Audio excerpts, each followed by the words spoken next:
E aí, E Gabriel, estamos ou não estamos gravando? estamos gravando.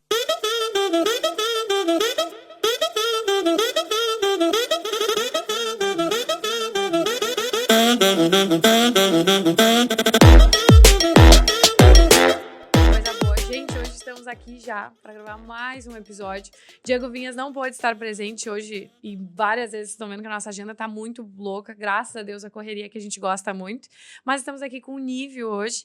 Então, Nívio, já queria começar te agradecendo. A gente sempre agradece o tempo, a gente sabe como hoje em dia realmente o tempo é muito valioso. A gente até estava falando do livro ali, que as coisas que a gente enxerga só quando desacelera.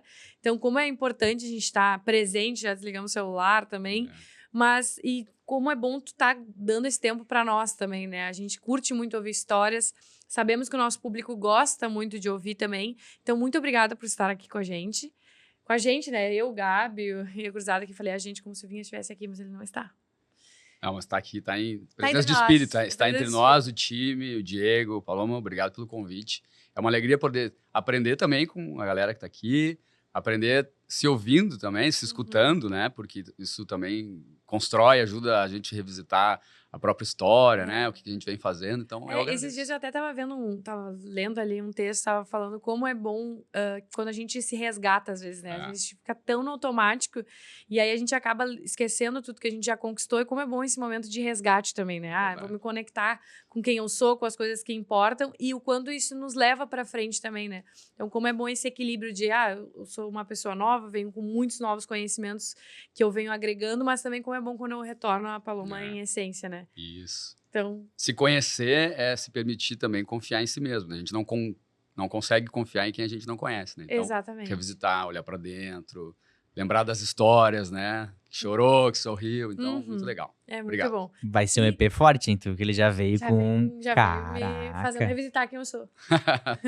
Não, mas a nossa pergunta ela já começa também querendo causar essa reflexão, mas quem é o Nívio hoje? Nos explica aí como é que é o Nívio hoje, o que que ele faz, pra gente já começar a falar um pouco da vida. Bom, o Nívio hoje é um conjunto de camadas, né? De tantas coisas que já fez, de tantas alegrias, de tantas durezas que enfrentou na vida, né? Mas hoje ele é um executivo, né? Um companheiro, né? Da Larissa, um pai do Pietro, da Ana Clara e da Eva, são os meus 3 tesouros.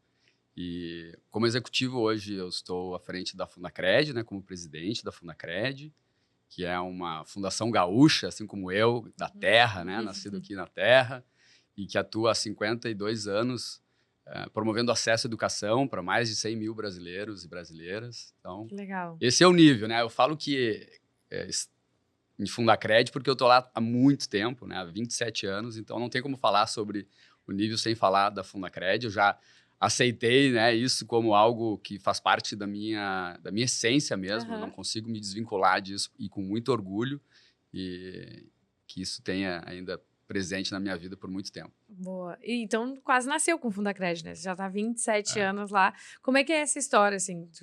Tu fundou o Fundacred ou tu começou ali? Como é que é essa situação? Eu comecei menino, né? Não é uma fundação familiar, então é uma fundação que vem, né, de pessoas, profissionais liberais que desejavam criar programas de crédito educacional no Brasil e não existia, né? Não existia Creduc ainda, nem FIES, não existia, não existia um programa governamental. E aí, dentro de uma instituição de ensino aqui, da PUC é Rio Grande do Sul, que você estudou, que eu também estudei, né? Nasceu, então, a ideia de montar um programa de crédito de bolsas rotativas para poder criar uma rotatividade efetiva, né? Para que não se esgotasse aquela oportunidade numa pessoa só. Isso foi lá em 72. Eu entrei em 97, menino, bem menino, 16 anos, como estagiário e tal. E aí tô lá até hoje. Saí um período, consegui montar um negócio, quebrei, aí depois voltei, né? Enfim, foi uma experiência. E tu entrou com 16, como é que foi esse desenvolvimento? Agora nós vamos ter que escafunchar isso aí, né? Vamos Tu já saiu, já foi empreendedor, voltou, aí os 2 cargos para nós são muito importantes, executivo e empreendedor. Mas como é que foi para ti? Assim, entrou, tu se formou em quê? Ou como tu entrou pro Fundacred de estagiário? É interessante essa história porque eu me preparei para entrar no mercado de trabalho, porque eu já trabalhava informalmente, né? Eu fui vendedor de quindim, eu fui auxiliar de pedreiro, eu fui chaveiro, eu fui soldador, eu fui um monte de coisa. Tu é aqui de Porto Alegre Sou mesmo? aqui de Porto Alegre. Eu nasci em Caxias, vivi em Porto Alegre, mas fui criado no Alegrete também. Então eu tenho é um cosmopolita, assim, mas no Rio Grande, né? Nunca morei fora, enfim, embora goste de viajar. Mas tenho orgulho de ser um cara da terra, né? Então, me preparei porque todas as oportunidades que a comunidade onde eu morava oferecia, né? Estudei numa escola pública, eu aproveitei. Então, curso de informática, curso de línguas, né? Eu sempre carreguei aqueles meus certificados, né? E Sim. interessante que hoje a gente fala muito sobre isso, né? O certificado, ou microcertificações e tudo mais. E aí eu fui visitar a Fundacred, porque eu estava procurando um estágio, né? Eu tinha uma inscrição lá no CIE na época. E tu fazia a faculdade de? Eu fazia, né, 16 anos, ensino médio ainda. Ah, E eu tá. estudava de manhã. Tá. E essa história é bem legal, porque no inconformismo, né? De não aceitar, assim, que aquele é o limite, né? De transformar, de transcender. Já naquela idade, eu sempre fui um pouco, assim, não é descontente, mas resignado, assim, Sim, né? sim. E aí fui o Jaime, na época, que era o coordenador do administrativo, olha, legal, tem uma vaga aqui de digitalizador, a gente está digitalizando todos os nossos documentos, mas de 97 isso já era algo bem de ponta, a Fundacred sempre gostou de tecnologia. Eu disse, nossa, que legal, né? Vou trabalhar com Quero muito. scanner, nossa, é o que eu preciso, né? Eu já estava ali programando em Delphi, COBOL, eu já tinha alguma noção, mas eu queria trabalhar na área. Aí eu com meus certificadinhos, aqueles de papel cartão ainda, plop, plop, plop, né? Muito feliz. E aí ele, não, é a tua, pode começar já, vou te passar para o departamento pessoal. Aí, semana que vem, de manhã, tu já começa. Eu disse, eu tô terminando o colégio ainda, né? Por isso que é estágio. E, então eu preciso, né, começar de tarde. Não, então não tem como. Jaime, um abraço. Lá de São Leopoldo, lá, Jaime Klein. E depois foi meu chefe, me ensinou muita coisa. Porque eu fui pro elevador, e em vez de ir embora, eu fui no andar da presidência. E bati a porta da secretária Gisele Kniest. Um beijo para ti também, que depois de muito tempo, foi minha secretária, foi uma pessoa que foi formada para fundar nossa área de desenvolvimento humano e organizacional, e hoje é nossa conselheira lá na Fundacred. Legal, que legal. E aí eu pedi para falar com o presidente, porque eu queria, eu tinha 16 anos, né? Cabeça raspada, assim, eu andava de skate, era aquele bem... Clichêzão, né? Eu me achava parecido com o vocalista do Green Day, então, era tudo que, né, do clichê, né? Mas eu tava com muita vontade de trabalhar, porque eu queria o bendito do Vale-Refeição. Eu queria o Vale-Refeição, aquilo para mim era importante, entende? Porque eu já vendia produto natural, vendia perfume, eu fazia bico. E eu fui falar com o presidente, Dr. Daniel Jukovski, e eu falei para ele que tem os meus certificados, eu quero muito trabalhar aqui, estou preparado, mas eu estou estudando de manhã, eu me proponho a trabalhar até de noite, não tem problema. E ele abriu uma sessão, claro, não me disse na hora, né? Porque estavam fazendo um mutirão até as 10 horas da noite para digitalizar aquele mundaréu de documentos, né? Que eram milhares de estudantes. E aí eu comecei a trabalhar lá, da 1 até as 9 da noite, e deu o que deu agora, que estou aqui hoje.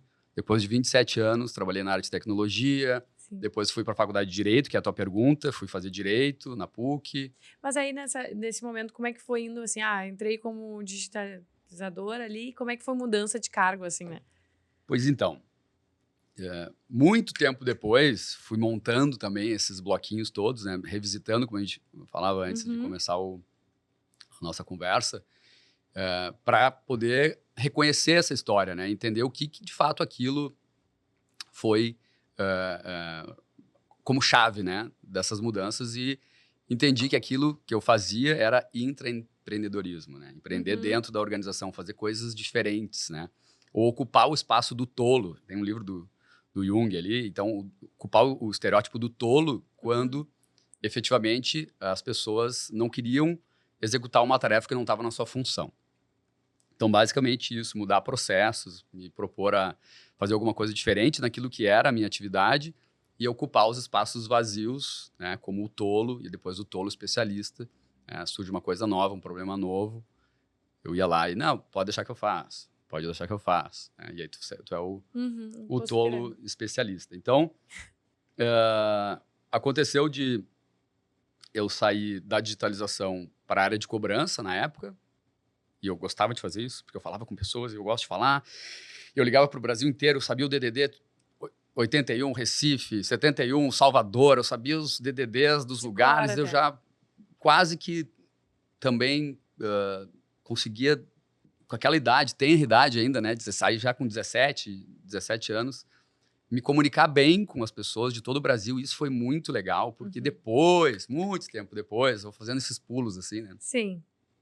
Muito tempo depois, lá em 2014, quando eu fui estruturar uma área comercial na Fundacred, porque não existia, quando eu assumi lá como executivo, eu visitei essas cidades, eu fui abrir novas instituições de ensino, novas conveniadas, então eu já tinha aquela, sabe, aquela atmosfera no meu imaginário, assim, eu queria conhecer aquelas pessoas, eu conheço todos os estados da federação, menos Roraima, e tenho muito orgulho de ter vivido isso, de ter conhecido o Brasil primeiro por telefone, né, lá em 97, 98, por ali, e depois pessoalmente. Mas basicamente foi fazendo um pouco mais, fazendo diferente, né, tendo uma ideia talvez que não era a prática, né, incomodando um pouco, né, como eu já cheguei aqui incomodando a turma, falando bastante, né. E aí fui para a cobrança, depois na cobrança eu saí, tinha 19 anos, fui montar uma empresa com 19 anos. Mas porque assim, também... Porque eu não tava, sabe? Sim. Não tinha para onde ir, assim, lateralmente, nem, não existia uma possibilidade de eu crescer ali, e também porque eu queria comprar um Gol Bolinha. Tá, E eu ótimo. queria comprar um Gol Bolinha, e aí isso para mim era importante, né? A gente estava ali, já estávamos em 99, isso, 99, eu queria comprar um Gol Bolinha. As ansiedades de um jovem, né? Eu gostei que ele começou, tinha tirado a minha carteira, eu quero comprar o meu Gol Bolinha, e aí eu fui empreender e quebrei feio, mas eu quebrei muito feio. E como é que foi pra família, assim, chegou em casa e falou, eu vou largar meu emprego aqui, que tava indo bem ali, já tinha mudado de cargo, vou empreender. Eu aproveitei uma janela, eu digo, né, porque assim, minha família nunca teve grandes possibilidades, inclusive quando eu fui trabalhar na fundação, foi porque também eu queria poder contribuir mais, né? Eu me lembro que primeiro ano eu comprei um sofá na Disapel, com um beija-flor de entrada, né? Antiga Disapel. Eu comprei um sofá para casa, então foi muito legal, porque eu pode proporcionar algo. Né? Com o meu talãozinho de cheque do Banco Real, aquela coisa toda, assim. E eu aproveitei uma janela em que meu pai estava super bem de trabalho, assim, que sempre oscilou, sempre foi muito dedicado, muito trabalhador, mas não teve muita sorte, assim. A minha mãe professora em 2 escolas, né? Ensino básico e na educação especial. Dona Valira, um beijo para a senhora. Amo muito. Tem um episódio interessante para contar disso um pouquinho antes de eu sair da fundação. E eu aproveitei aquela janela que estava todo mundo bem, que eu poderia contribuir, mas correr algum tipo de risco, e saí. Saí para montar uma empresa de cartão de desconto, né, com uma amiga antiga do meu pai e tal, e não deu certo. Não deu certo, quebramos muito feio. E eu fiquei desempregado e sem grana e devendo, né? E aí, nesse momento, surge o nível costureiro.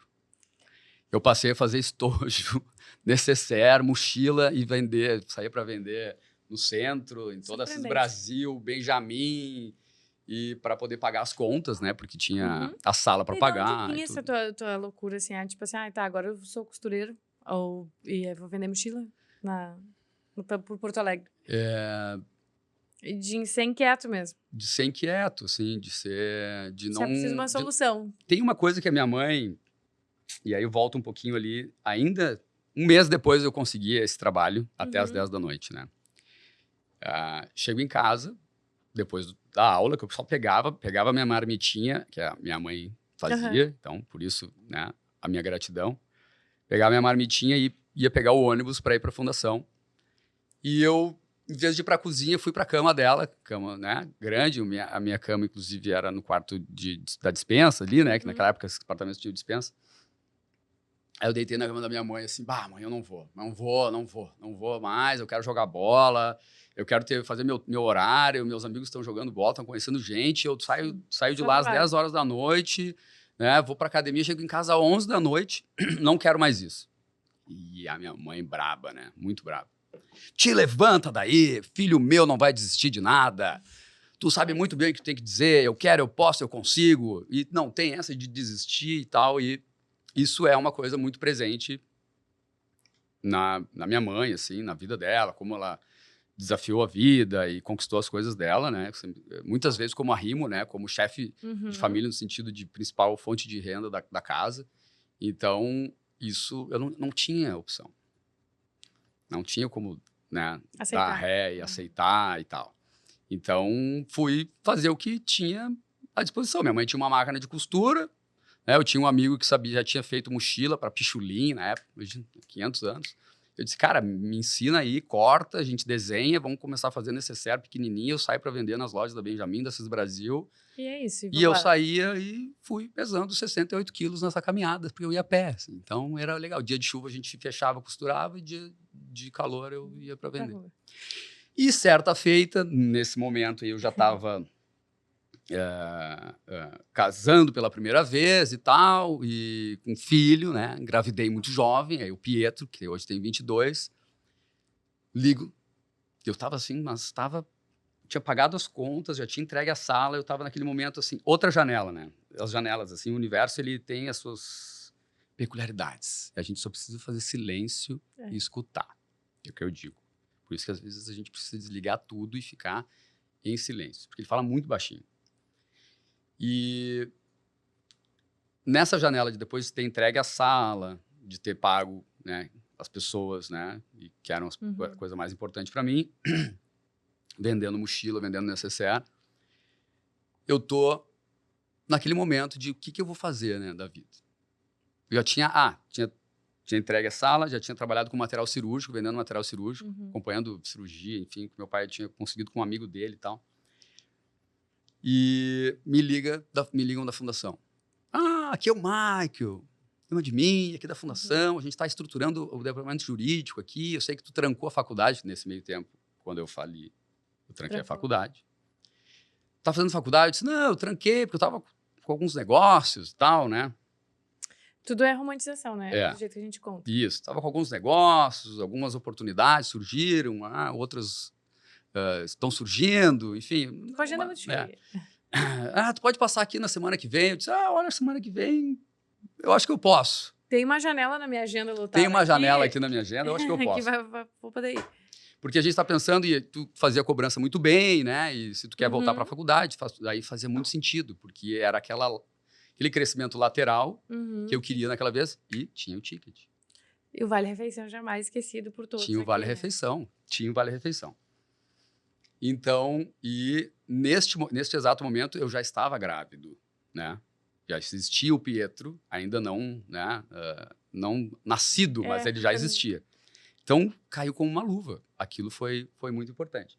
E foi muito legal, porque o jurídico ele não tinha uma estrutura de cuidar daquele ativo mesmo, montar negociações e chamar as pessoas para né? mesmo em juízo, enfim. E foi um sucesso, foi muito legal. Depois mudou toda a estrutura jurídica com base nisso, né? Porque a gente começou a ver que muita coisa precisava melhorar. E eu me tornei, um tempinho depois, já com 30, aí já, né, um tempinho, com 30 anos, o procurador-geral lá da Fundacred. E foi muito bom, porque eu pude daí, né, imprimir, assim, né, o que eu acreditava, né? E aí, como líder, né, liderar, porque daí liderar, aí veio a cachaça. Aí é como, né, o que eu digo Aonde tu se encontrou? Aí onde eu me encontrei, que é gestão de pessoas, gostar de identificar aquele eu que a pessoa precisa confiar para ter autoconfiança, identificar as suas qualidades, né, o que dá para desenvolver, né, um PDI, né, possível, aos poucos, assim, consistente. E como é que foi para ti descobrir gestão de pessoas aí? Assim? Conta esse processo, porque hoje em dia, na real, se tu for ver, é muito difícil. É um pilar de Aquiles em quase todas as empresas sobre gestão de pessoas, né? Como é difícil lidar com pessoas, expectativas, frustrações de cada um. Então, como é que foi para ti? Eu descobri que gosto muito disso e aí vou melhorando nisso. Como que foi para ti?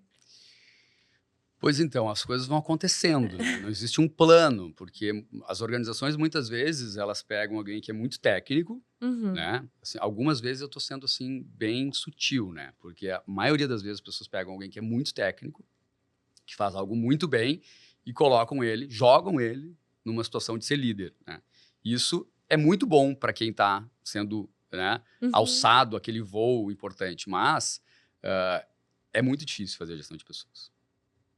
Principalmente para quem não tem o costume de fazer. Mas é muito gostoso, porque tu consegue ver no dia a dia, na vida daquela pessoa, se tu efetivamente se interessa, se conecta, né? Entende o que é a sua vida no particular também, seus desejos, seus sonhos, se conectam, né, com os valores da organização, com os teus valores, os teus comos, né? Os teus porquês, os teus aondes, como eu digo. E isso foi muito no tato. Não teve grandes preparações. Eu sempre gostei de estudar, fazia tudo que era curso que tinha no CDL. Quando, mesmo lá menino, 18, 19 anos, tinha curso CDL, eu estava lá. Curso de cobrança, curso de leitura dinâmica, curso de oratória. Todos os cursos que existiam. Eu sempre, porque a minha mãe sempre me... Vai lá. Sim, curso de francês no sábado. Né? Eu fiz 4 anos francês no sábado. Eu perdi o meu... Perdi não, desculpa. Eu investi o meu sábado fazendo francês no sábado, porque o colégio dava aquilo. Como é que eu não ia aproveitar, né? Então, eu tive a oportunidade de fazer muitos cursos enquanto eu estava lá na Fundacred, pelo CDL e tal. E alguns deles me deram algum tipo de habilidade, né? Ter empreendido também, lá com 19 anos, me deu essa noção de eu preciso me preocupar com aquela pessoa, principalmente no momento que eu não tinha dinheiro para pagar aquelas pessoas, né? Eu tive que construir, né, algum recurso para pagar aquelas pessoas, eu consegui pagar todo mundo. Isso me orgulha muito e me deixa em paz, assim. Meu pai também quebrou na década de 70, e ele sempre dizia isso. Eu quebrei porque eu não quis simplesmente falir a empresa, eu preferi me esforçar para todo mundo ficar bem, para eu não carregar aquela sensação de que alguém tinha... alguém. Isso é uma coisa muito do nosso Brasil, né? O brasileiro é assim, né? Em outros lugares as pessoas têm até, tranquilo, quebrei, não deu, não paguei, as pessoas também estão correndo risco quando se associam a uma organização. Mas é estilo que meu pai carregou e eu também carrego. Isso me ajudou a compreender um pouco o universo do ser humano. Sempre gostei de me relacionar. Também trabalhei, o Vinhas, né? Trabalhou muito tempo com eventos. Também trabalhei com eventos. Então, fui promoter, né? Promoter, né? Em algum tempo, na Liquid, na Torre, no Raga, né? Então, eu sempre gostei de gente. Mesmo quando eu fazia direito, eu não ficava muito no prédio, no 11. Eu levava para Famecos. Então, eu gostava muito de pessoas. Eu acho que isso me ajudou.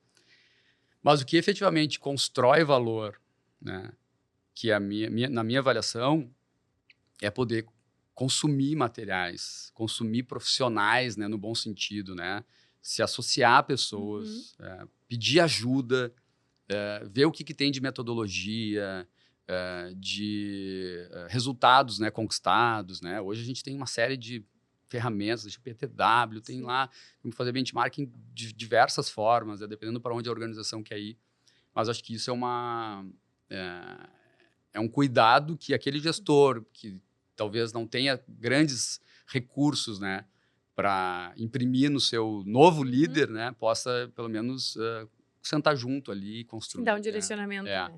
E tu teve algum mentor para isso? Eu li muitos livros na época, ou como foi realmente só tentativa e erro e acerto, né, no caso, para tu desenvolver assim, a tua metodologia, né? Hoje que a gente vê que tu já realmente faz ainda gestão de pessoas, também hoje ocupa um cargo ali de mentor, demos uma olhada ali, né?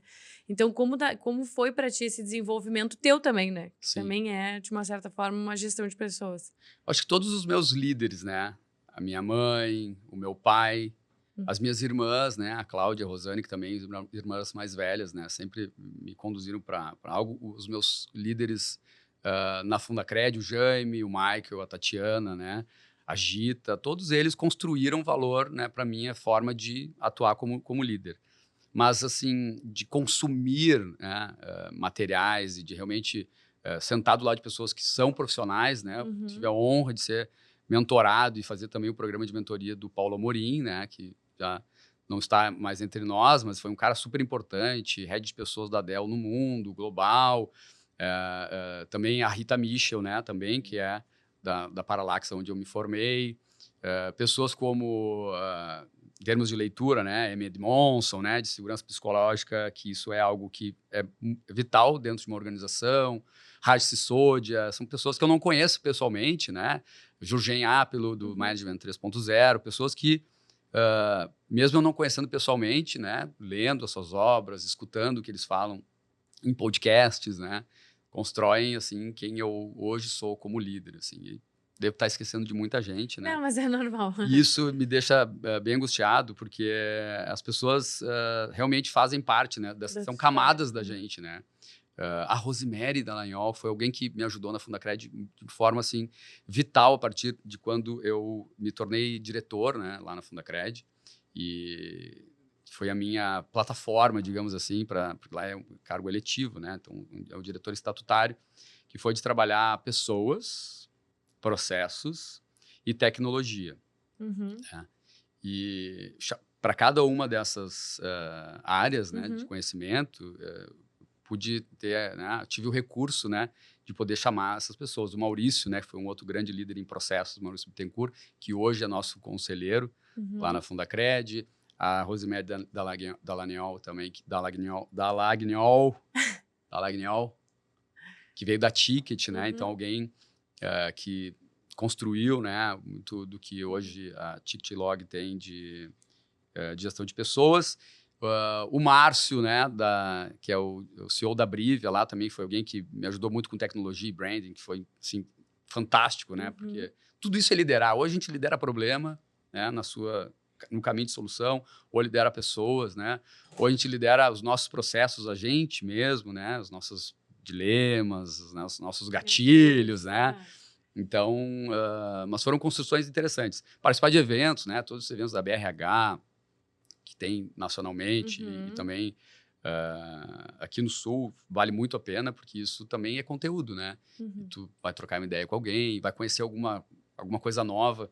Eu lembro que era 2015, 2016, sentou do meu lado num evento de RH. Olha só, como vale muito a pena participar de evento. Vale muito a pena. Tem uma premissa básica aqui. Vale muito a pena participar de evento, porque a gente vai com a nossa lente de problemas. Eu sempre digo assim, vou ler um livro, vou assistir um podcast, vou conversar com o ChatGPT, né? Eu vou num evento, vou sentar na frente da Paloma, eu vou com uma lente dos meus problemas, né? Já vai esperando algumas respostas, né? A gente já vai buscando. Isso, porque aquilo ali tá, né? A gente está trabalhando com aquela sensação ali, com aquelas emoções que estão ligadas ao problema. E aí tu vai sentar de uma outra pessoa que está com uma outra cosmovisão a respeito daquele problema ou daquela solução que pode ser para o teu problema. E vai acontecer se ficar concentrado de aquilo fechar como uma luva. E estou num evento de RH em São Paulo, não lembro o nome, me fugiu o nome, infelizmente, do lado de uma pessoa falando sobre as ODS. E assim, fresquinho, 2016. E defendendo as ODS, porque ela era consultora da ONU, né, do escritório aqui no Brasil e tal, em Brasília. E ela começou a falar sobre aquilo e tal, mordido pela mosquinha. Aí fui lá em 92, me lembrei da Rio 92, que eu via no colégio, sexta série, sabe, sobre ecologia, e foi bem o ano da Rio 92, eu tinha uma professora de ciências, né, no caso, que era muito ligada, e aquilo me pescou de uma maneira que foi muito importante, 2016 em diante, a gente trabalhou na Fundacred, muita temática, né, que hoje a gente fala ESG, né, mas muitas temáticas, né, dos 17 objetivos, isso construiu um valor gigantesco na liderança, construiu um valor gigantesco, né, para a marca, né. Então, eu tô aqui, né, nessa nossa conversa que está líquida, né, de tão complexa, mas para dizer que gestão de pessoas é o Simon Sinek, né, o Vinhas fala do Começa pelo Porquê, eu gosto muito do Simon, né, e tem outros livros fantásticos, Dar e Receber, né, os livros que servem por último. Ele tem lá uma expressão que ele fala, né, se a gente não conhece pessoas, a gente não conhece negócio. Exatamente. E a gente trabalha para as pessoas, né, a gente trabalha na Fundacred, por exemplo, numa metodologia de BPM, que é por cadeia de valor, tu fez administração, deve ter passado por isso. Economia. Fez economia, né? Fez economia, perdão. Que é a gestão por cadeia de valor, né? Que é o que a empresa, a organização produz de valor e se esse valor é percebido. Tem tudo a ver com marca, né? Tem tudo a ver com agência, vocês trabalham isso na Combo, tenho certeza. Obrigado. Se a gente não compreende quais são as necessidades dessa pessoa que a gente de fato quer servir, né? A gente não desenvolve o nosso talento, né? A gente não desenvolve essa cadeia de valor a ponto de poder se aproximar daquela necessidade. Então, liderar pessoas talvez seja a competência mais importante de um executivo hoje.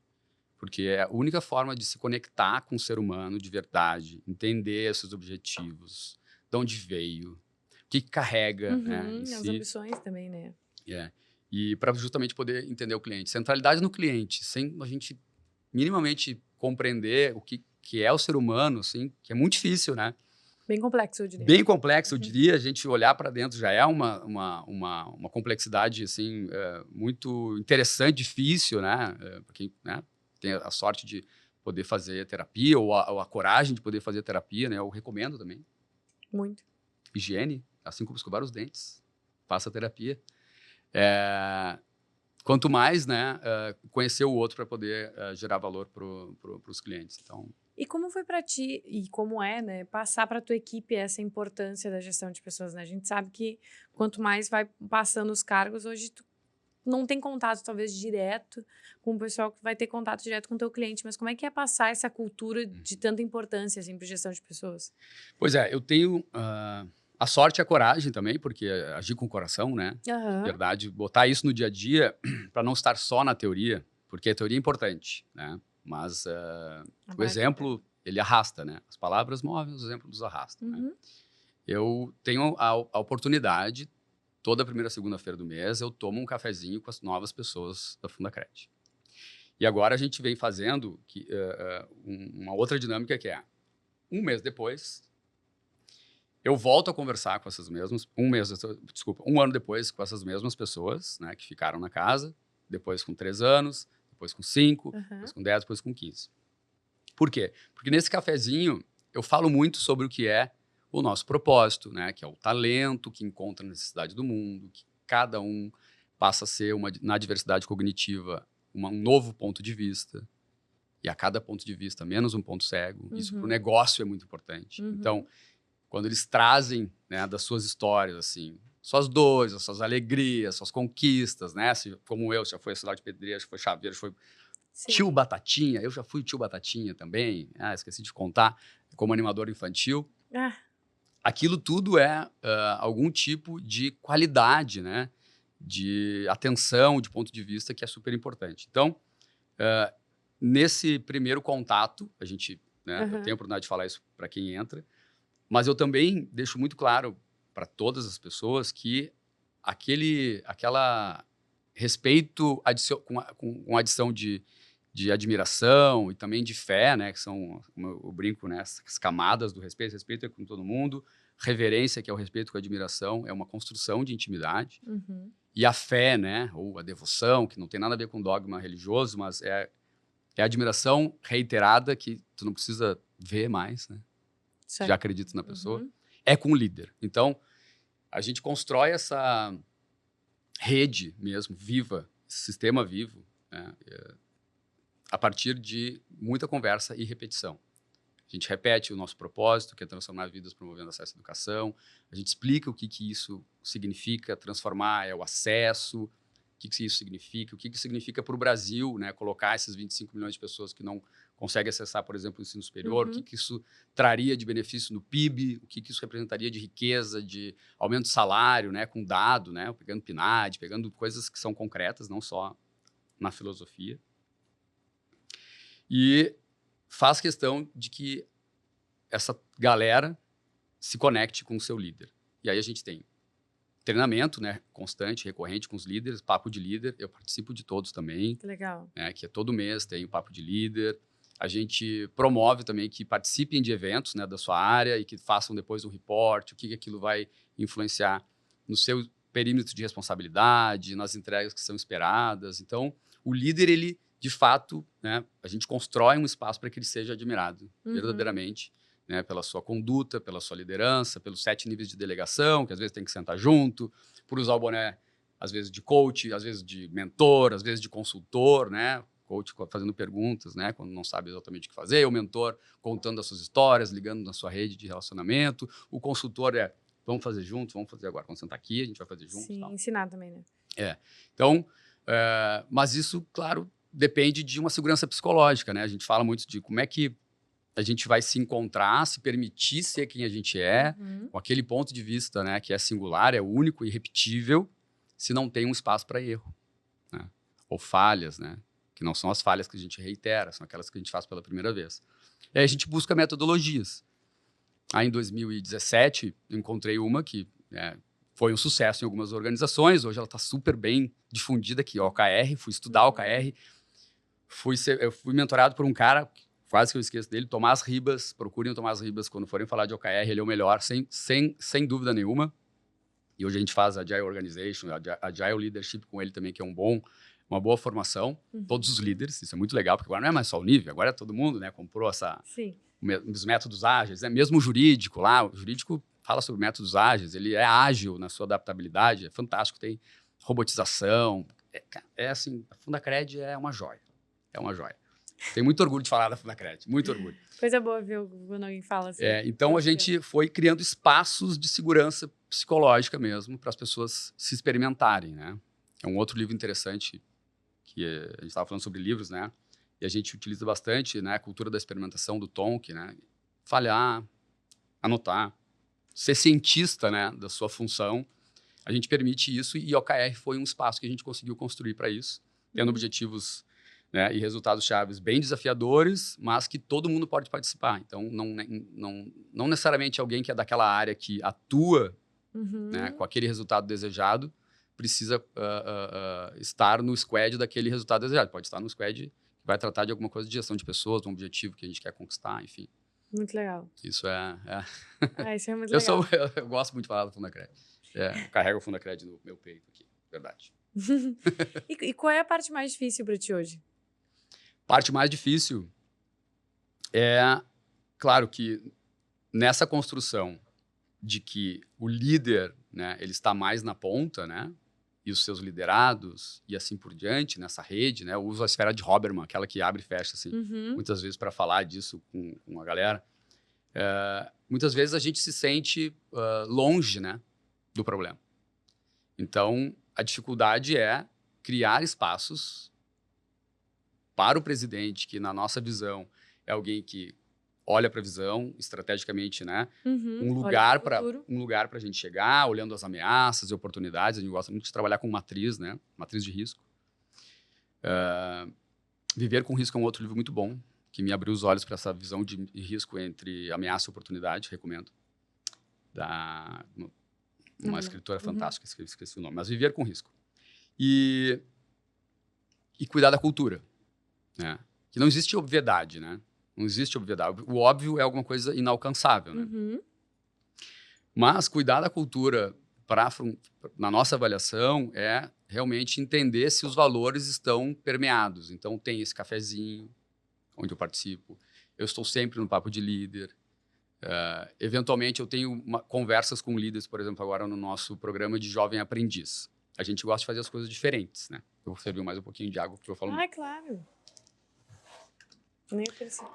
A gente está com uma parceria com a Social 10, que é ali da comunidade Cruzeiro, para receber jovens aprendizes, mas não simplesmente para que eles estejam lá, né, para cumprir tabela, como a gente diz, né? Isso é super importante, gente. Isso já é importante, porque, principalmente do terceiro setor, e eu sou uma pessoa que defendo o terceiro setor, é 4,27% do PIB nacional, 6 milhões de empregos gerados. O terceiro setor, ele faz isso de uma maneira muito especial. O Sistema S faz muito bem, né? O Jovem Aprendiz, o programa de aprendizagem, mas o terceiro setor, ele consegue conectar humanidades muito distintas, assim, porque ele atua nas comunidades, né? Então, a gente escolheu a Social 10 para ser uma parceira. Eles são o braço da CUFA aqui no Rio Grande do Sul, então ela é a CUFA RS. E a gente se propôs, né, se desafiou a fazer um programa de mentoria. O nível mentorando os líderes, né, e os líderes mentorando os jovens, para que eles saiam de lá nesse período de 12 meses iniciais, com pelo menos 4 competências, uma por trimestre. Mas não aquela competência que eu vou te micro-certificar, e a gente tem uma startup que a gente investe, né, que é a Certifica Edu, que é a Certifica Edu, ela vai emitir esses certificados em blockchain, para que eles tenham uma carteira digital de competências. Isso é muito legal. Não só para aquilo que a gente está construindo na Fundacred, mas daí já se ampliou para o que está acontecendo na Social 10. E então se cria um outro espaço para eu estar com o líder, entender também de uma forma mais profunda como é que ele se relaciona com o jovem, mas também como é que se relaciona com a sua função. E a partir daí, a gente construi valor para o jovem, para o líder, para o nível, porque também, né, apazigua aquela sensação de que está longe. Essa sensação ela é muito única, né? Eu e o Vinhas, a gente está agora mais juntos ali na Combo também, né? Eu estava tocando todo o operacional, mas a gente está... Eu estava vendo duas personalidades ao mesmo tempo, que é relacionamento com marca e com artista, que não é muito fácil. E aí demanda muito tempo de eu estar longe daqui também, mas a gente ainda tem uma equipe que são extremamente jovens, então a galera precisa de alguém presente ali também, né? Aí ver duas personalidades ainda não tem essa incumbência no mundo. Então a gente tá mais junto ali, o Vinhas tá me ajudando bastante na parte de escritório e gestão de pessoas também ali para estar mais presente. Mas a gente sempre fala isso, né? De às vezes se sentir distante, assim, né? E também de saber que algumas vezes tem que se distanciar mesmo pra galera também se desenvolver, né? Sim. Então, a gente vive agora nesse momento ali da gente, não posso microgerenciar, mas será que a cultura tá do jeito que a gente queria? Para realmente as coisas não se perderem, né? Que, enfim, a gente tem a Label, a feijoada, ela tem 11 anos, né, no mercado, tá indo pro 12º esse ano, e vem com um festival gigante, mas como as coisas não se perdem lá no início, né? Pô, era só um almoço de amigo, hoje são 20 mil pessoas. Mas é isso. Esse é o ponto. Quando a gente constrói, né, quando tem a oportunidade de participar de outras, como consultor, como mentor, em outras organizações, sempre conto que quando a gente construiu isso na Fundacred, que foi por meados de 2017 ali, que a gente revisitou o ethos da organização. O ethos da organização é essa conversa de bar, vamos fazer uma feijoada. O ethos da organização é o espírito que constava naquela mesa. É a vontade de reunir, porque não existia aquilo. Existia uma necessidade, né? Olha o propósito, necessidade do mundo e o talento. Existiam pessoas que tinham talento para fazer aquilo ou sabiam com quem falar para construir aquilo. Então, isso quando a gente deixa claro para o time, que é da onde a gente veio, nosso porquê, né? Como o Vinhas está lendo o livro do Simon, né? Começa pelo porquê. Contar o que é o ethos, né? O espírito, né? A essência do fundador ou dos fundadores, tem um ponto de referência. E o aonde a gente quer chegar, que é, vamos identificar mais necessidades, mais lugares onde essa feijoada pode estar, e é lá que a gente vai estar. A gente não sabe agora, mas a gente está caminhando. Tem uma atitudinal, né, que está indo naquela direção. Isso, aliado com os valores, que é difícil a gente delinear quais são os valores. A Fundacred é transformação, valorização das pessoas, sustentabilidade, né, sucesso do cliente. Isso é difícil da gente materializar, né? Escrever isso, assim, é o nosso como. Mas se parar para fazer, sai. Essas são as coisas que eu falo no cafezinho, na primeira semana do mês.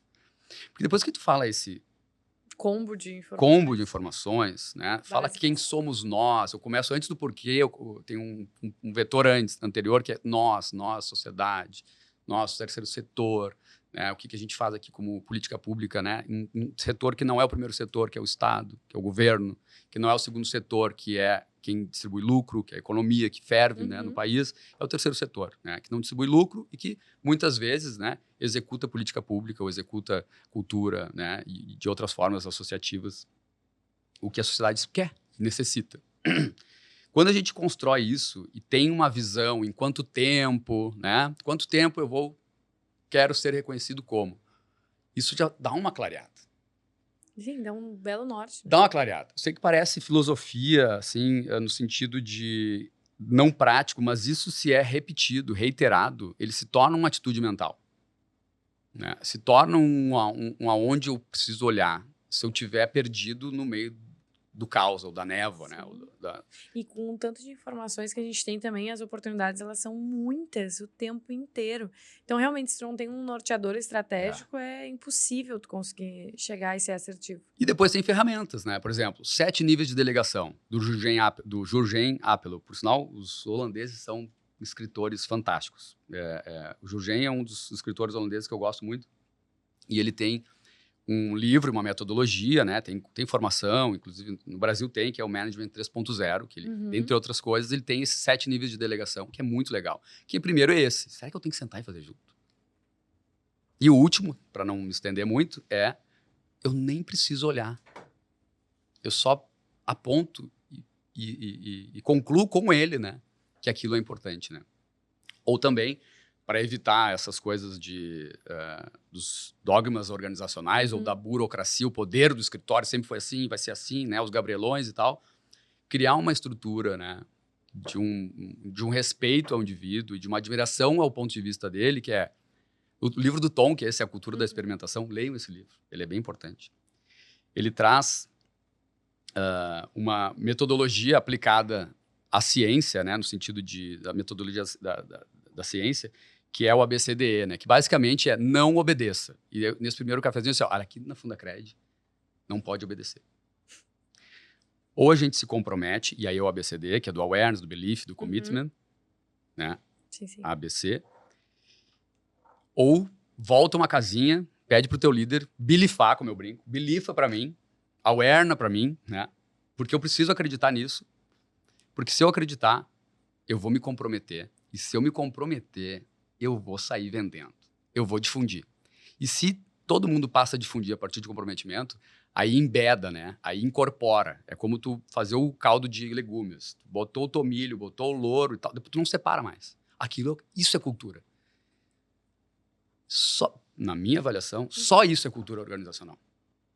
Porque senão é aquela história de que um manda, o outro diz que vai obedecer, vira as costas e não acontece. Então, tem metodologias, tem ferramentas, né? Que tu vai aprendendo com a leitura, com uma mentoria, né? Com um curso, uma formação, enfim. Fiz outras formações, fiz formação de finanças, formação como conselheiro, formações na área do direito, né? Trabalho, enfim. Mas todas elas me trouxeram algum tipo de ponto de vista. Eu acho que é isso. Assim. Falando sobre ponto de vista, eu preciso falar sobre mais um livro. Porque esse é um livro, inclusive, assim, ontem foi o Dia Mundial do Livro. Estamos gravando hoje no dia 24 de abril. Posso falar isso? Pode, claro. Tá. A câmera é tua. Dia Mundial do Livro, Dia de São Jorge, que originou na Catalunha, inclusive, né? Que é dar um livro e uma rosa vermelha e tal. E eu ia trazer um livro. E eu esqueci o livro. Tá lá. Mas eu vou pedir para entregar depois aqui, tá? Um pratinho pro Vinhas e... Pro Gabi. Agradecemos. Vou trazer também para os nossos amigos da produção. Porque ele é um livro... Tem uma biblioteca também ali na Comp. Porque ele é um livro... jovens. Depois eu tenho que falar sobre mais um. Ele é um livro que construiu em mim esse explicar, esse expressar essa ideia de que cada ponto de vista retira um ponto cego. Chama Ideias Rebeldes. Said, que é um escritor britânico, colunista da Times, um cara foi jogador de tênis de mesa, inclusive. Tá. E ele começa o livro contando do 11 de setembro. Bem impactante, assim, escreve bem, sabe? Dizendo que a CIA recebeu um relatório do FBI indicando algumas situações peculiares. Quando a CIA recebeu, por serem todos iguais, todos da mesma origem, do mesmo território, mesmo pensamento, mesma idade, mesma cultura, eles não conseguiram usar aquele relatório e aconteceu o que aconteceu. Hoje a CIA, é o que eu não estive lá para dizer, mas é o que a gente tem, o próprio Said fala, ela tem uma outra configuração, né? Porque a diversidade cognitiva é o que faz. É o que te possibilita, num mundo líquido, rápido, né, muito volátil, tu poder não ter aquela certeza, né, burra, né? Eu tenho certeza porque eu já vivi isso. Eu poderia chegar assim, não, olha, cheguei até aqui, posso ficar aqui atrás da minha cadeirinha, ler o meu jornalzinho, mas isso Não. é o começo do fim. Ou a gente está subindo, ou a gente está descendo. Ou a gente está disponível para aprender com outro, ou os meus 43 anos já são o fim, né? Então, esse é um livro que eu recomendo, vou trazer aqui de presente para vocês. Esse é o livro que tu acha que mudou tua vida, assim? O livro que mudou minha vida. Puxa vida. É porque tu mencionou tantos aqui, né? Isso é super bom, Anny. Se tu estiver vendo ali no final, botar todos os livros que ele mencionou pra gente já ter um direcionamento. Já ocuparia o ano inteiro de quem promete... Não, vamos ter um colocar livro na legenda primeiro, né? ali os linkzinhos. Conforme tu for falando, a gente vai colocando os links ali. É, super E vai relevante. ficar... Não, Os livros que eu mudou tua não vida. posso dizer que um livro só mudou minha vida. Porque, assim, a minha mãe, de novo, ela não me dava brinquedo, ela me dava livro. Ah, que legal Então, assim, saber disso. às vezes eu não gostava, Sim. mas eu lia. Por que ela me dava livro? Porque ela era professora, tinha desconto, né? Comprava na feira do livro, já fazia um estoque, entendeu? Ia me dando, assim, dia da criança e tal, e me dava livros. Então, todos os livros mudaram minha vida. Eu era leitor da coleção Escoteiro Mirim. E a minha mãe, mesmo professora, ganhando pouco e tal, na época não trabalhava no município ainda, meu pai sempre tentando e tal, porque quebrou muito forte lá atrás, ela assinava super interessante. Então, se eu pudesse dizer assim, o Manual do Escoteiro Mirim, que eu tenho até hoje, todos esfolados, assim, eram uns livrinhos pequenininhos, assim, eram 20 volumes. Aí falava de esporte, falava sobre invenção, inovação, falava sobre inovação, década de 80. Conhecimentos gerais. Que era o professor Pardal, né? Então, o professor Pardal e era o Guinho, o Zezinho e o Luizinho, como capa ali, o Pato Donald e tal, o Tio Patinhas, aí falava sobre finanças, era muito legal. Tipo uma Barça infantil. E isso é super interessante, eu tenho certeza que definiram, assim, muitas coisas da minha vida. E outros, né? Como o Ziraldo, que faleceu recentemente, né? Com o menino maluquinho, de poder se expressar e ter pouco, e fazer daquilo, né? Da panela, o seu grande capacete e tal. Isso mudou. Mas livros recentes, né? Humanocracia, do Harry Gamel, que é um cara da London School, que fala sobre o poder das pessoas, constrói também, né, nessa visão. Viver com Risco é um bom livro. Esse da Amy Edmondson, que é... não está me vendo o nome, mas é sobre segurança psicológica. É Organizações Sem Medo, é o nome do livro. Muito bom, tem que ler. E tem um em especial, que é... como eu gosto de inovação, porque eu gosto de resolver problema. Né? Desde... Né? Sempre. Tem que fazer, né? Tem que costurar, vamos costurar. Tem que virar massa, tem que sentar um azulejo, vamos sentar um azulejo. Então, isso também é inovação. Claro. Né? Inovação não é só um super, como agora Embraer, muito legal, vai produzir o nosso carro voador, anunciaram hoje. Isso é uma inovação de disrupção.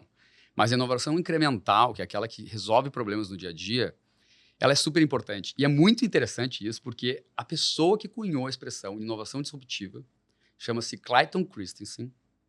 E chama-se ainda porque, apesar dele já ter feito seu passamento, ele vive, principalmente nesse aqui que vos fala. E ele cunhou essa expressão em 1994. E ele passou mais de 20 anos como diretor de inovação de Harvard. Imagina o que passou pela mão, pelos olhos, pelos ouvidos desse cara.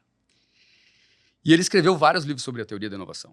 E no final da vida dele, eu acho que ele já tinha descoberto que ele tinha, ele escreveu um outro livro, de 200 páginas, que se chama Muito Além da Sorte. E ele conseguiu expressar toda essa história dele numa coisa simples, que é inovação é tu levar quem precisa do ponto A para o ponto B, com menos atrito, menos fricção, fazendo os trabalhos a serem realizados para ele e por ele. Isso, ele que desenhou a ideia de inovação disruptiva, foi um cara que realmente contribuiu muito com o que a gente hoje tem de ciência e tecnologia, mas ele disse que não é o grande contrato. Como, por exemplo, não é o contrato de crédito educativo que a Fundacred faz como inovação.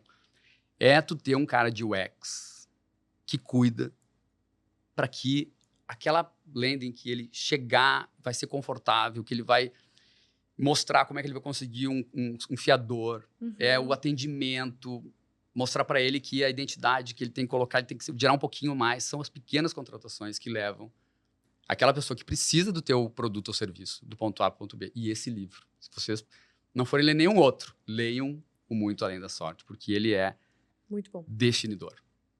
Definidor. Mas esses outros que eu falei também são bem importantes. E tem alguma cultura que tu já implementou também ali na Fundacred sobre leitura? Uhum. Que isso é A muito gente, legal, né? a gente já fez Cumbuca, a gente já teve o Clube do Livro, aí essas coisas vão surgindo e vão desaparecendo. Porque, às vezes, é isso, né? Tem momentos em que a gente está em quadrantes, né? A gente trabalha lá com a Agile Organization, então são os quadrantes de comunidade, inovação, controle, né? e competitividade. Então, às vezes, tu está mais num quadrante ou no outro, dependendo do desafio. Uhum. E aí, as pessoas também estão com boné de OKR Champion, né? Estão lá no Comitê de Desenvolvimento Sustentável, a gente tem o nosso relatório de sustentabilidade, que está um brinco, vale muito a pena entrar lá, fundacred.org.br. E isso é um capítulo à parte que eu preciso falar sobre isso. Mas a gente tem o Chuva de Sabedoria. Uhum. Porque o Chuva de Sabedoria é diferente do conhecimento de sabedoria, né? Na nossa avaliação, tem o Osho, né? No meio, obviamente, né? Sabe? Que é poder tirar aquele conhecimento de si e transbordar para os outros. Né? Uhum. Então, a gente tem esse nosso Chuva de Sabedoria, que é a quantidade de treinamentos, é um campeonato de horas de treinamento. Quem fizer mais treinamento e levar lá para a nossa área de desenvolvimento humano e organizacional, ganha um livro. Que eu vou lá, escolho, falo com o líder, pergunto quais são os desafios, né? Uhum. Esse né? cara. Do Da Gomes lá, por exemplo, né? O desafio dele é esse, ele aguenta estar nesse desafio aqui, está nesse squad aqui e tal. Legal. Tem algum... Pergunta. Hoje em dia eu até pergunto, né? Assim, tem algum livro, né? Porque a galera tá super leitora, né? Um monte de traça lá, né? Uhum. Graças, né? a Deus. A Deus. E E a cultura? tem algum livro que tu gostaria que ele lesse, assim? Que tu gostaria que... Né? Porque daí eu já faço uma dedicatória, porque a Amazon tem isso, né? Fazer propaganda para a Amazon. Mas a gente tem que comprar nas livrarias também físicas. A gente tem aqui uma livraria muito legal, em Porto Alegre, que está sobrevivendo, né? E não tem nada, assim, comercial com eles, mas é que, assim, livraria física precisa existir ainda, gente. Mas, enfim, que é tu poder mandar um bilhetinho e vai para casa da pessoa, porque hoje a gente tem pessoas trabalhando no Brasil todo, né? Uhum. A maioria aqui, mas no Brasil todo. E aí eu mando com um bilhetinho, uma dedicatória e tal, é muito legal. E também, depois, né, o líder, né, trabalha isso com o seu liderado, sabe qual foi o líder que foi escolhido. Então, tem essa cultura da leitura. Mas não é algo assim... Tem um poeta que se chama Jorge Luis Borges, que ele diz que a leitura é uma das formas de felicidade e não se pode obrigar ninguém a ser feliz. Né? Então, não pode obrigar as pessoas, né? Porque tem outras formas. Tem podcast, gente. Podcast. É muito Vinhascast. bom, Escute o Vinhascast. Porque isso é um MBA. Pode ter certeza. É um MBA. Porque é a vida real das pessoas. São as dores, os seus problemas, a inovação disruptiva e também, na maioria das vezes, a incremental, que é isso que o Clayton Christensen traz, é a gente poder se conectar com os problemas reais. Uhum. Porque... Sim, porque hoje em dia a gente vê muito isso também, né? A vida perfeita, todos esses eu- planos, pílulas são vendidas de sucesso. E, na verdade, a vida elementar é na construção, né? E como é bom quando a gente compartilha muito as histórias também. A gente é muito apaixonado pelo que faz. Eventos também são o cenário de novas histórias, né? Então, a gente curte muito isso. E aí, eu vi isso aqui, também é muito bom, assim, com todas as histórias que passaram. Hoje são 140 já, acho que já deve ter chego o passado. Então, para nós é muito bom, assim, a gente vive brincando que isso aqui é quase uma consultoria, né? Que Sim. a gente tá com algum problema, a gente traz alguém para falar, vamos falar sobre isso.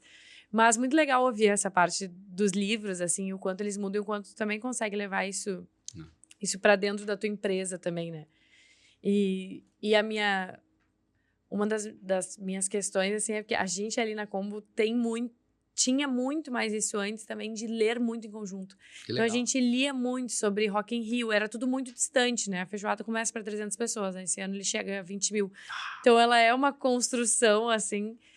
Mas quantas pessoas tem na tua empresa? Isso que eu queria saber. 210. Então, é bastante gente mesmo, para estar ali, né? É bastante gente. Mas é todo mundo muito legal, todo mundo gosta muito do que faz. Assim. Sim. É apaixonado, um dos nossos valores é apaixonado pelo que faz. Que legal.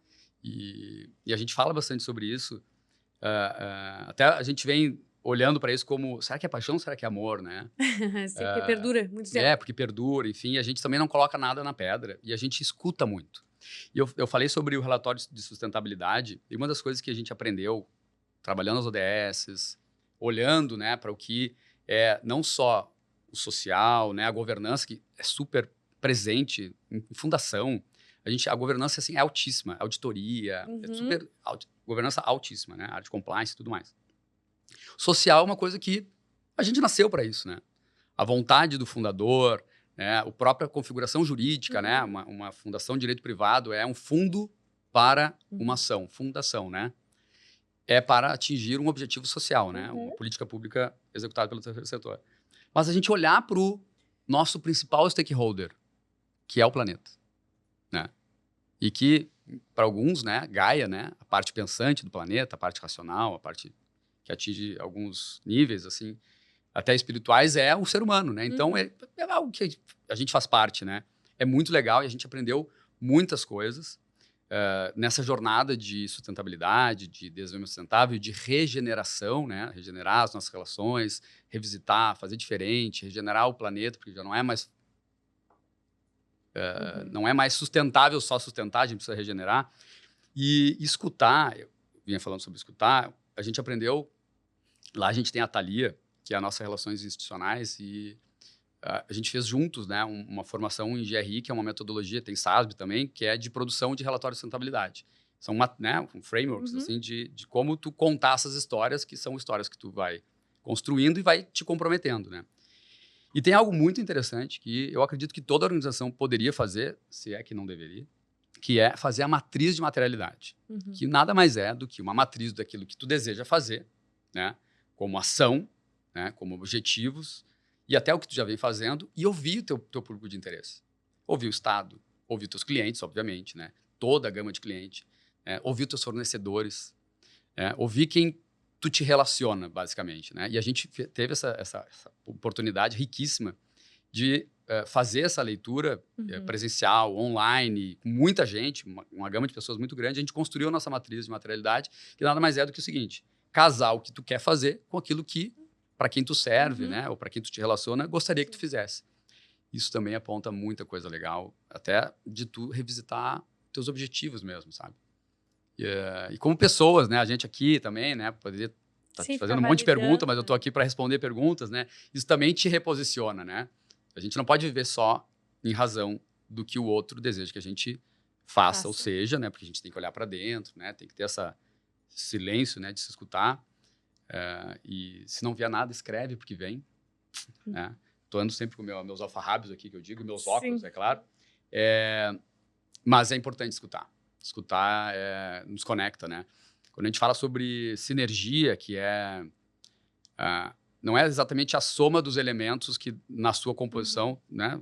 Em economia, tu deve ter visto 500 vezes, mas é a relação, né? E o efeito dessa relação que, somado, é muito maior do que o efeito daquele indivíduo, né? Ou daquele objeto teria isoladamente, né? Então, isso é riquíssimo para qualquer organização, para todas as organizações, para o primeiro setor também. Eu venho, onde eu posso, eu venho falando sobre isso, sobre o quanto que o Estado forte, que não é um Estado que tem um viés de ser total, ele precisa escutar mais, né? O primeiro setor ele precisa escutar mais. E quanto que a sociedade civil organizada precisa se escutar mais também, né? Precisa se dispor, ter coragem de escutar o contraponto, né? Não só o paradigma, né, que é uma metodologia nova, mas o paradoxo, uma ideia diferente, né? Porque isso te enriquece e nos faz se perceber como uma coisa só, né? Tem um outro livro que vale a pena ler também, sempre tem um livro, né? Do Daron Acemoglu, que é um livro que mudou também a minha vida, é um livro antigo da década de 90, acho que é Por que as Nações Fracassam. Esse foi um livro que não é o do Friedman, né? Que é aquele a Riqueza das Nações. O outro cara. Sempre confundem, né? E ele lançou um livro novo faz pouquíssimo tempo. O Daron lançou um livro que chama O Corredor Estreito. Não li. Só li o E esse assim, ele fala disso, que é o que há entre um Estado forte e uma sociedade civil organizada. É um corredor estreito que é a liberdade e a democracia. Que não é uma porta. Tu atravessa, agora eu estou livre. Não, é um corredor estreito e ele sofre essa pressão positiva em que, se uma sociedade civil organizada é bem organizada e não é desfragmentada ou anárquica, enfim, ela promove um Estado forte e não total, né? Ou totalitário, ou suas outras, né, variações terríveis. E vale muito a pena ler esse livro. Então, mas isso só acontece se a gente se dispõe a sair da bolha, né? Das câmaras de eco, que esse livro, Ideias Rebeldes, fala, né? Sair das câmaras de eco é se dispor a escutar um paradoxo, né? Uma ideia diferente, né? Ou se dispor a olhar por um paradigma, que é uma metodologia diferente daquela tua. Isso dá trabalho. E a gente tem algo, não sei se feliz ou infelizmente, porque são 4 bilhões de anos de evolução, que é a avareza cognitiva, né? Nosso rico e, né, forte cérebro, ele consome muita energia, então ele é avarento. Tudo aquilo que é diferente, ele não quer. Né? A avareza cognitiva é da nossa natureza. E não dá para lutar com 4 bilhões de anos, né, de existência. Né? Então, lembrei de um outro nome, de um outro livro que fala sobre Muito bom. a evolução da vida, que é do Bregman Hutzger, que é Humanidade. E ele tem uma visão bem diferente, assim, um cara novo e tal, novo, né, que já é mais novo que eu. E ele escreve sobre o quão importante é o nosso superpoder de se relacionar, né, de olhar no olho. Né? Tanto é que ele traz até, tem é bem ilustrativo o livro, assim, ele traz uma página inteira assim, de vários olhos, né, de mamíferos, principalmente de primatas, e os nossos olhos são os que têm a maior quantidade de branco, né, que é o que demonstra uma fragilidade em termos, né, a gente se torna vulnerável tendo esse tanto de branco no olho porque a gente aponta para onde a gente está olhando. Então, eu tô olhando para cá, eu tô vulnerável para ti, né? Sim, dependendo, já sei né? exatamente. E ele fala muito sobre essas... Eu gosto muito de neurociência e tudo mais, comportamento humano. E ele fala sobre essa nossa... Talvez até indisposição, né? Cada vez mais, por estar olhando muito pro celular, por não se permitir visitar a nossa, né? Nossa mente, né? Nosso espírito, né? O nosso coração, assim. De não se conectar mais, não olhar pro olho, não... ter medo, né? Sim. De enfrentar alguma coisa diferente, né? Não olhar para si e tal. Não, Viver na sombra da caverna, né? No mito lá da caverna de Platão. Viver só olhando a sombra lá, e aí sequer, né, olha objetos, sequer sai da caverna, que sair da caverna e entrar dentro, né, de si, né? Na alegoria lá. E isso é um problema, né? Porque se a gente realmente não quer ser substituído, que era a tua primeira pergunta antes de começar o programa, né? Se a gente não quer ser substituído por máquinas, se a gente não quer ser substituído por inteligência artificial, a gente precisa revisitar constantemente, fortalecer as nossas humanidades. Tem um cara que é muito bom também, chama-se Antônio Damasio. Ele fala sobre... Tem um livro bom que é O Erro de Descartes, né, que é separar mente e corpo e tal. E ele recentemente foi perguntado... se a inteligência artificial poderia suplantar a consciência humana. Ele disse, olha, na minha avaliação, a inteligência artificial é muito próxima a outras inteligências, né? Que são reações ao mundo externo, né? Uma célula, um organismo unicelular, ele reage a situações externas.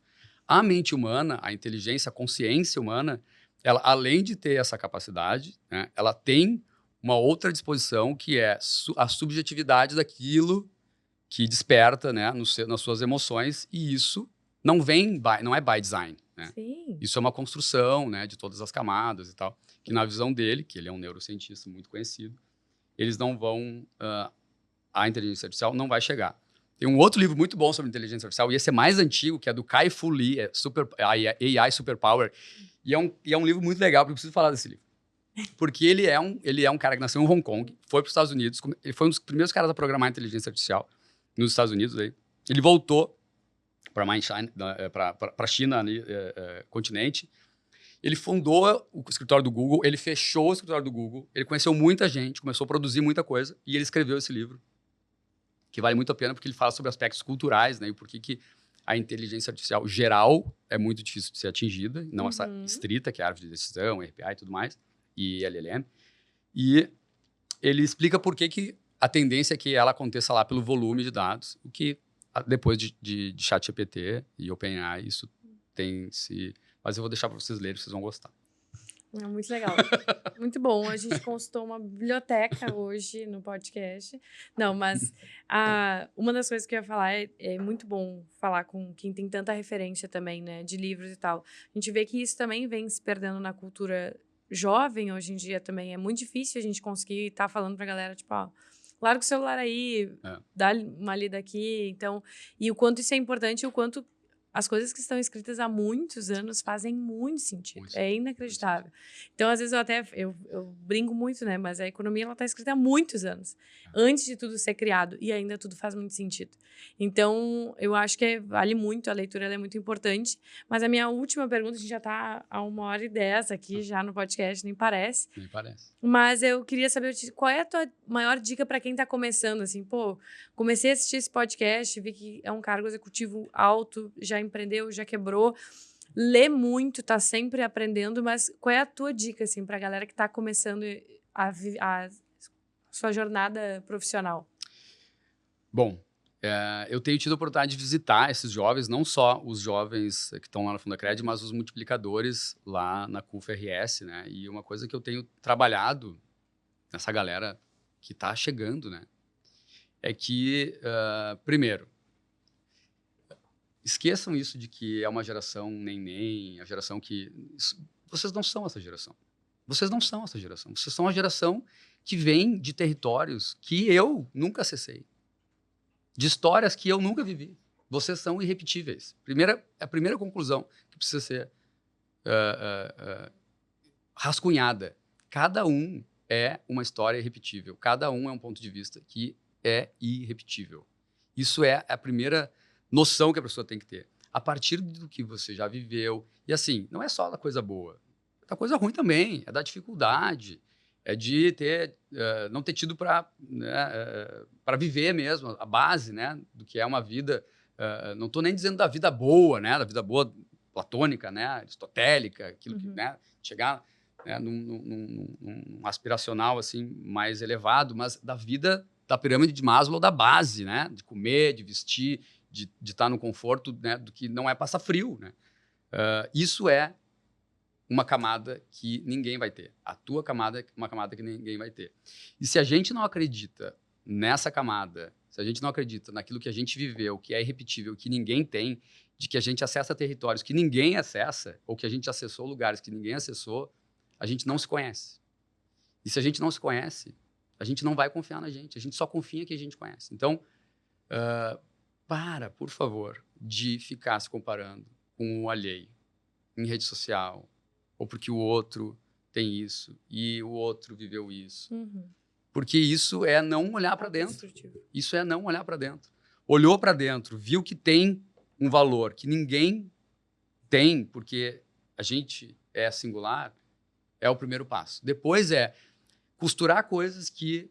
eu lembrei da Agatha agora. A Agatha é uma jovem aprendiz lá. Ela disse, eu fui lá para a CUFA lá, e aí, o que eu vou fazer? Daí ela começou fazendo dança, porque ela gostava. Então, tem oportunidades na comunidade, no colégio, na escola, existem as oportunidades. Às vezes a gente precisa conversar com alguém, pedir ajuda para um adulto, pedir ajuda para alguém que já viveu, né, pedir ajuda para qualquer pessoa. Todo mundo também tem uma história repetível.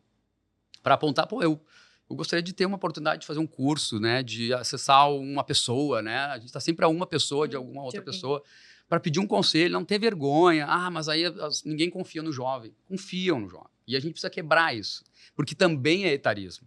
Etarismo é com a pessoa que é jovem há mais tempo, como eu. E etarismo também é com jovem. Então, assim, pedir ajuda, se reconhecer, identificar que tem valor, que ninguém acessou o que você acessou.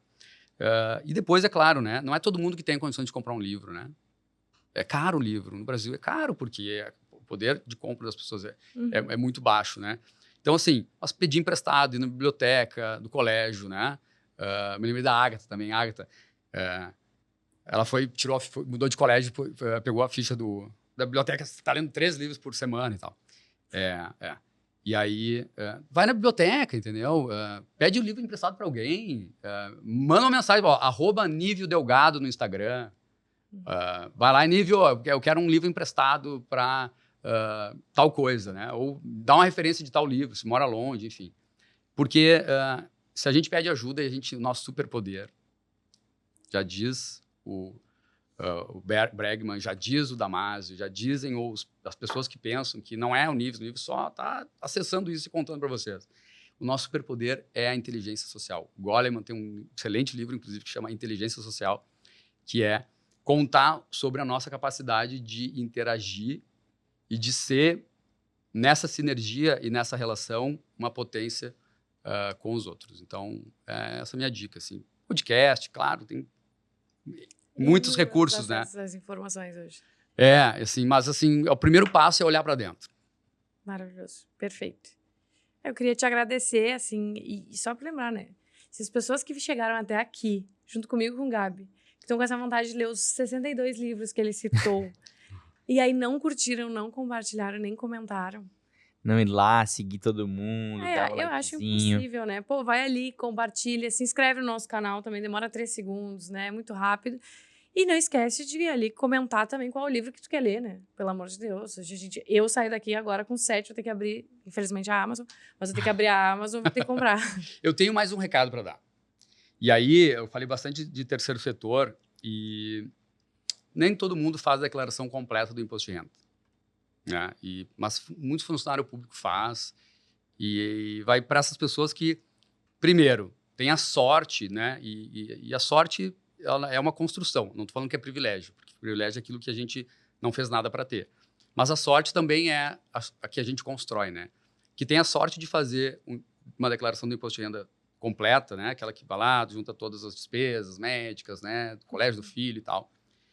Que pode, até o dia 31 de maio, abrir o site da Receita Federal e fazer uma doação do seu imposto de renda ou para o Fundo Idoso ou para o Fundo da Criança e do Adolescente. E lá na Fundars, que é a Federação das Fundações e Associações, cuja entidade eu sou presidente, estou presidente hoje, na nossa landing, quando chegar em fundars.org.br, tu vai chegar lá e vai saber como fazer essa doação no teu imposto de renda. Por quê? Se a gente tem condições de doar para um fundo da criança, do idoso, do município, que tu pode participar ou conhecer o conselho que faz a gestão disso, cara, por que não fazer? Dá para doar 3% para o fundo da criança e do adolescente e 3% para o fundo de atenção ao idoso. E é muito legal, porque daí a gente já começa a se dispor a participar do terceiro setor. E não é difícil participar do terceiro setor. Pode ser só doar, pode ser doar aí no conselho, pode ser acessar uma associação, né, uma fundação que trabalha com alguma coisa que você gosta e vale muito a pena. Não é porque eu estou lá ou estou aqui há 27 anos, é algo que é muito bacana. E, é claro, se vocês... eu não posso deixar de falar, né? Na Fundacred. Claro. Que enfim... É um carinho que eu tenho, é mais do que um trabalho, né?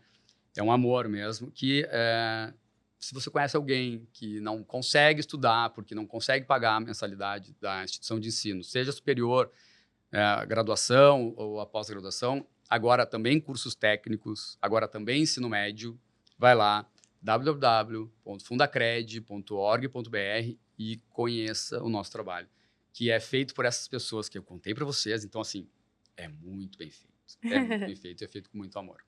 E já fala quais são as tuas redes para te encontrar também lá. Instagram é Nívio Delgado, Nívio Delgado, @Nívio Delgado, LinkedIn é Nívio Delgado e são essas as minhas redes. E lá tu faz alguma coisa de conteúdo dos livros, assim, não? Porque tu devia fazer. Porque eventualmente eu faço e sou cobrado. A Lari, que é minha noiva, ela trabalha com isso, então ela fala muito para eu desenvolver isso. No time da Lari, com certeza. E Lari, eu vou fazer. Então, acho que hoje foi um dia importante para eu poder também me despertar e fazer algo sobre isso. Que legal, gente. Então, já sabem quais são as redes. Entrem em contato com a gente também se precisarem de alguma coisa, mas às vezes do Nívio tá ali. Já sabemos que agora ele vai criar conteúdo de livros, então teremos acesso a muitos livros nesse momento. E é isso, gente. Agradecer quem chegou até aqui, esperar até a próxima. E aí, Gabi, quer mandar um recado para alguém? Quero só agradecer nossos patrocinadores, Espírito Santo, Cadeirode, essas cadeiras maravilhosas, a Rafael Toro, Bebidas do Sul, que tá na tela aí aparecendo para vocês. E, Dona Paloma, esquecemos alguém? Eu acho que não.